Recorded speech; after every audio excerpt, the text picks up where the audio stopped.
Good morning students. आज का हमारा टॉपिक है रेमिशन of tax on supplies found deficient in quantity. तो रेमिशन ऑफ टैक्स का मतलब है कि रिलीफ दे दिया जाए टैक्स पेयर को। किस लिए?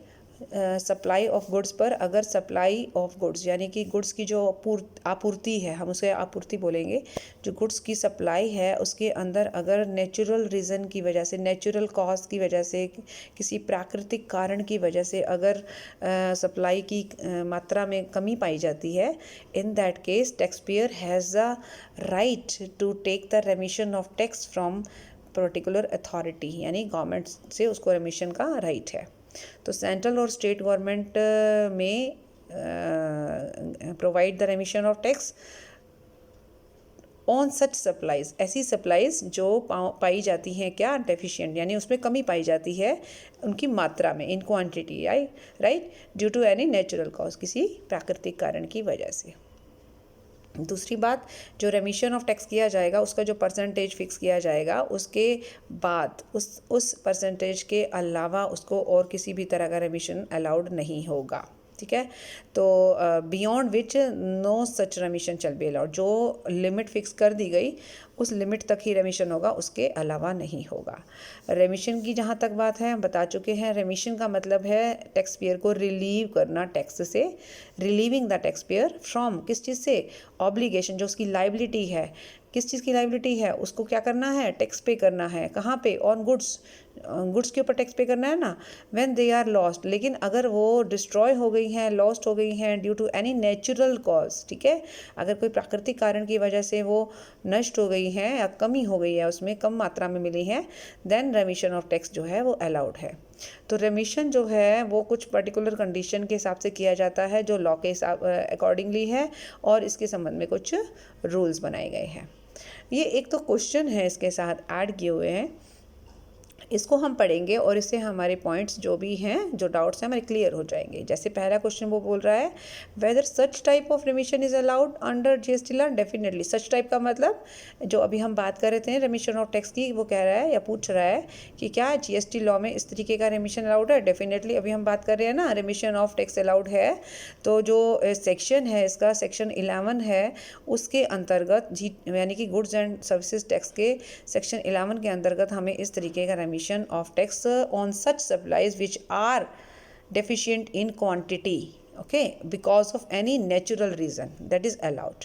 दूसरा क्वेश्चन पूछ रहा है, बड़े इंपॉर्टेंट क्वेश्चन है, ध्यान दीजिएगा, whether remission is allowed for goods lost or destroyed before supply। वो पूछ रहा है कि क्या ऐसा रेमिशन जिन गुड्स की हम बात कर रहे हैं जो लॉस्ट या डिस्ट्रॉय हो चुकी हैं, वो अगर सप्लाई से पहले ही ऐसा हो गया हो, अगर सप्लाई से पहले गुड्स लॉस या डिस्ट्रॉय हो जाती हैं, तो क्या तब भी रेमिशन ऑफ टैक्स है अप्लाई होगा? बिल्कुल नहीं होगा।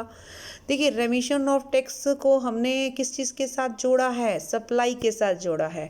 यहाँ पर सप्लाई होगी तभी कोई टैक्स चार्ज होगा, और जब टैक्स चार्ज होगा तभी तो आपको कोई किसी चीज़ से रिलीफ देंगे ना।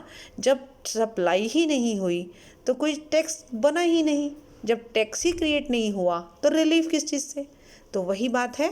इसका मतलब कहने का ये है कि रेमिशन ऑफ टैक्स के लिए it is compulsory that there must be a particular supply of particular goods. Goods की सप्लाई होगी तभी तो हम ये मानेंगे ना कि हाँ सप्लाई हुई है। सप्लाई का मतलब यहाँ पर क्या है? टैक्सेबल इवेंट है। हम जो गुड्स या सर्विसेज टैक्स लगाते हैं वो किस चीज़ पर लगाते हैं? जब कोई टैक्सेबल इवेंट होता है। टैक्सेबल इवेंट का मतलब सप्लाई से है, चाहे वो इंटर स्टेट सप्लाई हो या इंट्रा स्टेट सप्लाई हो। ठीक है, अब हम इस क्वेश्चन का आंसर पढ़ लेते हैं। जो बात मैंने आपको समझाई है वो इसने अपने शब्दों में बताई है कि रेमिशन ऑफ टैक्स जो है वो अप्लाई होगा only when tax is payable as per law. Obviously remission of tax तो लॉ के हिसाब से ही होगा। तो टैक्सेबल इवेंट होगा, taxable event should have happened, right, and tax is required to be paid as per law। definitely अगर taxable event होगा, taxable event का मतलब क्या होगा? सप्लाई होगी। ठीक है, जीएसटी लॉ के हिसाब से जो लेवी यानी कि जो चार्ज किया जाता है tax, that is applicable only upon supply of goods, right. तो अगर सप्लाई ही नहीं तो टैक्स का कोई मतलब नहीं है, और अगर टैक्स का कोई मतलब नहीं है तो फिर रेमिशन का कोई मतलब नहीं है। तो वेयर गुड्स आर लॉस्ट और डिस्ट्रॉयड बिफोर सप्लाई, अगर सप्लाई से पहले गुड्स नष्ट हो गई हैं या डिस्ट्रॉय हो गई हैं, गुम हो गई हैं, तो टैक्सेबल इवेंट तो हुआ ही नहीं ना, that doesn't occur, right. In order to pay tax, तो टैक्स का क्रिएट ही नहीं हुआ scene. Accordingly, a remission of tax does not arise. Okay, so on plain reading of the language used in section, हम ये 11 के ये discuss कर रहा है कि सेक्शन 11 के हिसाब से remission is allowed only when supply is made and after supply it is found that the goods are lost or destroyed because of any natural cause, then only then remission of tax is allowed under particular conditions. Okay, taxable event की हम बार बार बात करें तो एक बार उसने taxable event को भी declare किया है। क्या है चीज़? Supply of goods and services, चाहे वो CGST और SGST कैसे क्रिएट होता है जब हम इंटर स्टेट सप्लाई करते हैं, और IGST कैसे क्रिएट होता है जब हम इंटर स्टेट सप्लाई करते हैं। तो डेफिनेटली टैक्सेबल इवेंट हम इसे ही मानते हैं when supply of goods occur. Okay, so that's all for this question. इसमें तो क्वेश्चन थे जिसने आपके इस पॉइंट को अच्छे से क्लियर किया है. So that's all for this video. Thank you so much.